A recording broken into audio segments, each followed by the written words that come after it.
Танка, ето почвам записа. Тук е дюлата. Почти дюлите са опадали, но тук там има някоя.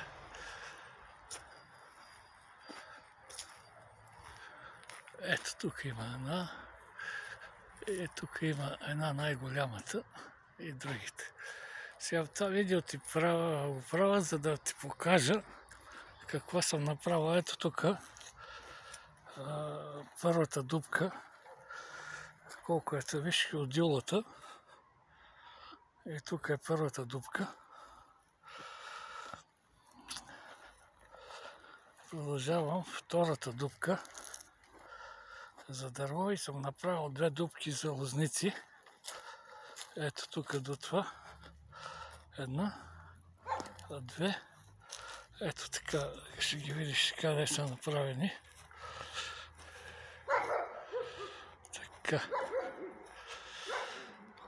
Така, сега отивам да ти покажа как съм изрязал вишната и след това ще ти кажа какво съм направил с клоните. Ето тук другата дюла. Тя от нея не падат, но са пак малки. Мисля, че беше измръзнала една зима. Това е нара. Отсреща са смокините, още са зелени. Ето виж дървото, вишната. Тия клонове двете съм ги оставил дълги, защото те са още живи. Сега другите не ги изрязах долу. Оставя ги с надежда, че нещо мога да изкара, но и до година ще ги отрежем. Те са лесни вече. Беше проблема тези сега. Не можах да ти заснимам самите клони, но сега мога да ти кажа какво се получи от ето виж тази камара е от клоните, които съм ги изрязал. Плюс има няколко дървета, 5, 6, 7, там под ореха съм ги сложил. При другите дървета те са голями. И напролет тази камара и тази камара тук мисля да ги запаля. Сега съм свършил още една работа.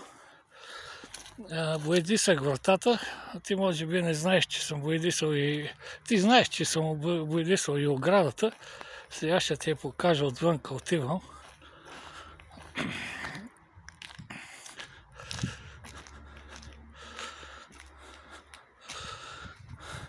Да ти покажа, ето котките. Видиш ли ги? Чакат ядене.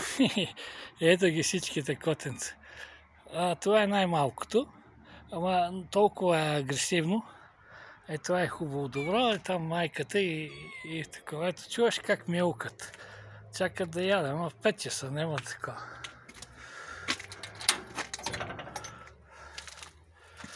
Ето сега отвънка. Последно вчера обедисах вратата. Тук грее слънце. Така ще ти я покажа. Ето е цялата. Така. Ето. Така. Ето и оградата. Цялата ограда. Това миналата година, края на годината я поедисах.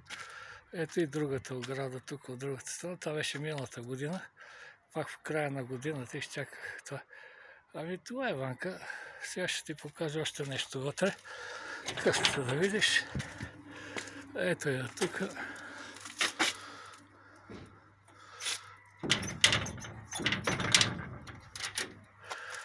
Ето къщата. Нара го обрахме до последно. Имаше 7-8. Аз ги обрах с една мотичка лека. Тя като с 3 зъба или 3 копия. Това е. Ето го пак. Мацето мялка. Ето го мъненкото, другото майката, но тия са тия тритичките. Айде, чао!